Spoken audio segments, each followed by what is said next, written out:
है गाइस, इस प्यार को क्या नाम तो सीरियल के अपकमिंग एपिसोड के अपडेट आपके लिए लेकर आए हैं। सुजल की मां गिर जाती है, उसके हाथ से गहने छूट जाते हैं और गहने लग जाते हैं आस्था के हाथ। तभी वो कहने लगती पता नहीं गहने कहाँ से आ गए, सासू माँ इधर आई है ना, देखिए गहने मिल गए।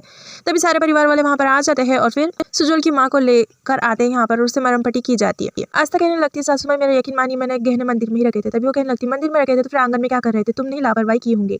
यहाँ पर पूजा स्टार्ट हो जाती है और ये पूजा कर रहे होते हैं आस्था और श्लोक। जैसे जैसे पंडित जी कह रहे होते हैं ये दोनों वैसे वैसे विधि कर रहे होते हैं। सबसे पहले ये गहने पहनाते हैं गणपति जी को, उसके बाद दोनों को एक दूसरे को टीका लगाना होता है, फिर ये टीका भी लगा देते हैं, फिर दोनों मिलकर आरती करते हैं। यहाँ पर सुजल की माँ माफी मांग रही होती है बप्पा से। वो कहने लगती है कि मुझे माफ कर देना, फिर से आपकी चीजों की चोरी नहीं करूंगी।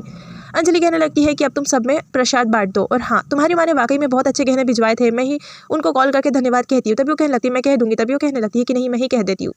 यहाँ पर अंजलि मिसअंडरस्टैंडिंग क्रिएट करने की कोशिश कर रही होती है आस्था और उसकी माँ में।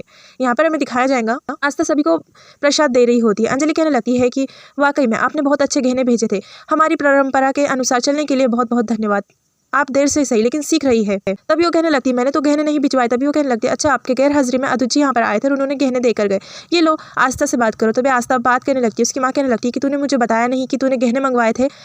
आस्था कहने लगती है मेरी बात तो सुनिए। तभी वो कट कर देती, कहने लगती तूने मेरे साथ विश्वासघात किया।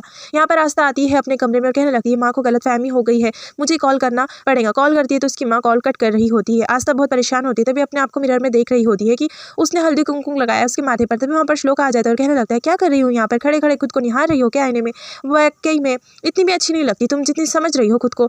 तभी वो कहने लगता है कि मैं यहाँ पर इसलिए आया था, हम दोनों के शादी का जो गठबंधन है ना तो वो चाहिए विसर्जन के लिए। याद तो है ना तुम्हें हमारे गठबंधन के बारे में, या फिर भूल गई। आस्था कमरे में आती है, गठबंधन निकालती है, तभी वो याद करने लगती है अपने शादी के मोमेंट्स। तभी श्लोक वहाँ पर आता है और कहने लगता है ओ हेलो क्या कर रही हो, चलो जल्दी से। तभी आस्था नीचे चली जाती है। हमें यहाँ पर दिखाया जाएगा अगला दिन हो जाता है। आस्था जिस रूम में रह रही होती है तो जानबूझकर अंजलि उस घर की मरम्मत कराने की कोशिश कर रही होती है। यहाँ पर आस्था सभी के लिए नाश्ता रेडी कर रही होती है। सुजल वहाँ पर आती मन ही मन सोच रही होती है अच्छा तो ये महारानी यहाँ पर काम कर रही है, इसे तो पता ही नहीं है कि इसकी गेस्ट रूम की हालत क्या हो रही है। तभी वो आकर बताती है कि कब से नाश्ता बना रही हो तुम सबके लिए। तभी वो कहने लगती है बहुत समय से, वो सासू माई ने कहा था ना सबके लिए अलग अलग नाश्ता बनाने के लिए। तभी वो कहने लगती तुम्हारे रूम की हालत देखो जाकर। तभी वो कहने लगती क्या हुआ मेरे रूम को। तभी अपने रूम के पास आती है, वहाँ पर होती है अंजलि सभी को बता रही होती वर्कर्स को कि कैसा डेवलपमेंट करना है इस रूम में। तभी आस्था कहने लगती है अब मैं कहाँ पर होंगी। तभी वो कहने लगती ये रूम तुम्हारा नहीं है, ये गेस्ट रूम है और इसकी मरम्मत करवानी थी। तभी वो कहने लगती ये रहे तुम्हारे बैग्स, अब तुम श्लोक के कमरे में जाकर रहो। तभी वो कहने लगती नहीं।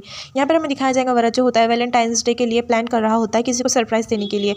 तभी ये सारी बातें सुन लेती है सुजल और कहने लगती है कि ये तो शायद मेरे लिए प्लान कर रहे हैं, मुझे बहुत सुंदर दिखना है उस दिन, ऐसा वो सोच रही होती है। यहाँ पर आस्था श्लोक के कमरे में नहीं जाकर सोती बल्कि किचन में सो रही होती है। उसे वहाँ पर बहुत मच्छर काट रहे होते हैं और वो कहने लगती 6 महीने बाद मरम्मत करा लेती गेस्ट रूम की, अभी कराने की क्या जरूरत है, सासू माई भी ना। तभी वहाँ पर एक चूहा आ जाता है। तभी वो कहने लगती है मच्छर जो कम थे अब चूहा भी आ गया, इससे अच्छा तो मैं बाहर ही सो जाती। तभी वो किचन के ऊपर चढ़ जाती है, उसे चूहे से बहुत डर लग रहा होता है। तभी आवाज़ सुनकर श्लोक वहाँ पर आता है और कहने लगता है क्या हुआ। तभी आस्था कह रही थी कि ये देखो ना चूहा आ गया यहाँ पर। तभी वो कहने लगता है अच्छा तो तुम चूहे से भी डरती हो। फिर वो उसकी मजाक उड़ाने लगता है। आस्था उसको देखकर बहुत ही घबरा रही होती है, बहुत ज़ोर ज़ोर से चिल्लाने लगती है। तभी श्लोक कहने लगता है कि मेरा किचन है मैं आ सकता हूँ। तभी आस्था जो होती है ना वो कहने लगती है देखो मुझे आपके मुँह ही नहीं लगना। इसी तरीके से दोनों के बीच बहस चल रही होती है।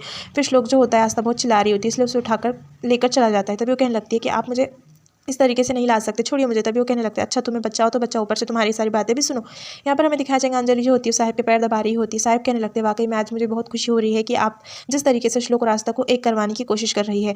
यहाँ पर जो आस्था होती है वो कहने लगती है कि सब आपकी वजह से हुआ है। तभी जो श्लोक होता है वो कहने लगता है कि मैं तुम्हें 1 मिनट भी बर्दाश्त नहीं कर सकता, मुझे कुछ शौक नहीं आया तुम्हें ये सब करवाने के लिए। इसी तरीके से दोनों के बीच बहस स्टार्ट हो जाती है। फिर एपिसोड यहीं पर खत्म हो जाता है।